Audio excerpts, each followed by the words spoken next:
It wasn't pretty, but Canada will take it. The men's national soccer team claimed a valuable 1-0 victory Saturday over Haiti in Port-au-Prince, which put it in the driver's seat in a two-leg series with a ticket to the final round of World Cup qualifying on the line. The scene now shifts to Chicago, where Canada will host Haiti in the second leg on Tuesday. If Canada finish with more total goals across both legs, then they will join 7 other nations in the CONCACAF final round of World Cup qualifying, also known as the octagonal. They haven't made it that far since 1998. The lone goal was scored by Cyle Larin in the 15th minute, when a Jonathan Osorio cross from the right got past the Haitian keeper and fell to Larin's foot for an easy tap in into the empty net. Away goals will be the first tiebreaker in case the teams finish even in total goals. That means Larin's goal forces Haiti to score at least twice Tuesday to have any hope of advancing. Larin could have doubled that lead just 3 minutes after his goal, but his weak shot was easily saved by the keeper from point-blank range. Fellow forward Jonathan David had another one-on-one with the keeper in the 52nd but failed to get it past him. Missed chances aside, Canada expertly managed this game, showing the poise of a team that was unfazed by the artificial turf or the choppy flow. They also survived the most intense period of pressure from Haiti early in the second half.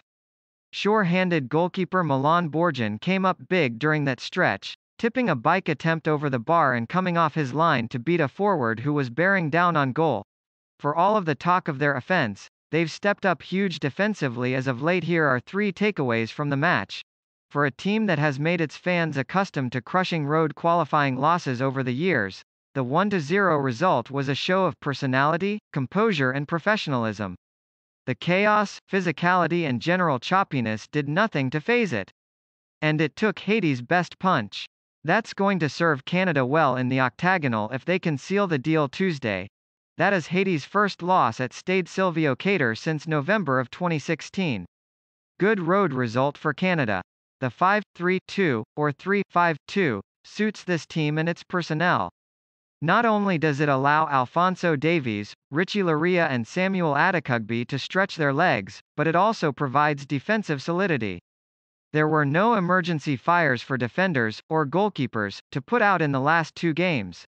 The backline has been able to keep everything in front of it. With an eye toward the octagonal, head coach John Herdman should consider adopting this setup permanently and perfecting it through the Gold Cup. It sounds harsh to be critical after a 1-0 road win that gets this team within one good result of the octagonal. But Jonathan David and Cyle Larin have the unenviable task of needing to deliver in big moments. In CONCACAF road games, 1 or 2 moments define a match. One of the 2 forwards needs to be able to come through with the knockout punch if Canada are going to make a real run at Qatar 2022. He was alert and aggressive off his line and he anticipated and read the game well. More importantly, he allowed no bobbles, no spills and no second chances. He came up big during the most trying spell of the game. It wasn't his best performance. He faced double teams, he took a beating and he moved positions several times. But even though he couldn't ever get going, he drew fouls in key moments and kept defenders occupied.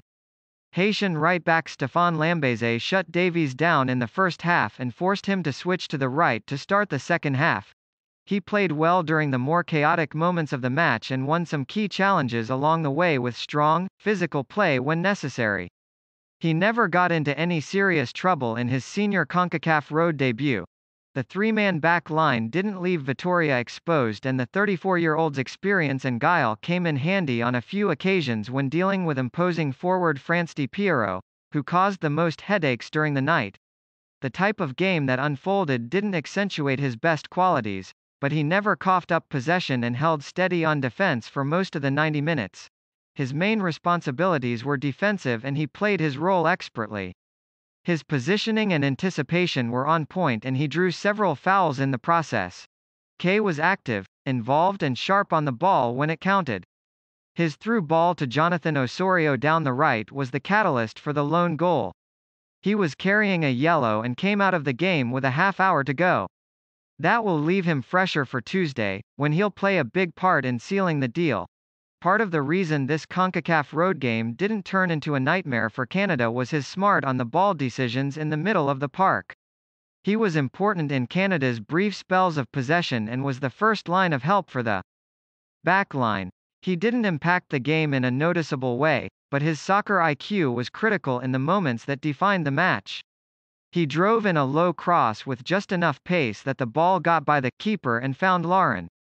But it was his ability to read and take the space down the right flank that was most impressive on that play. He also had the long ball that found Jonathan David on his big chance. The forwards get a lot of love, but the starting midfield quality is a big reason why Canada is one step away from the octagonal. His one job in this road game was to be an outlet for the counter and convert on the one or two chances he would see. The 52nd minute chance was it.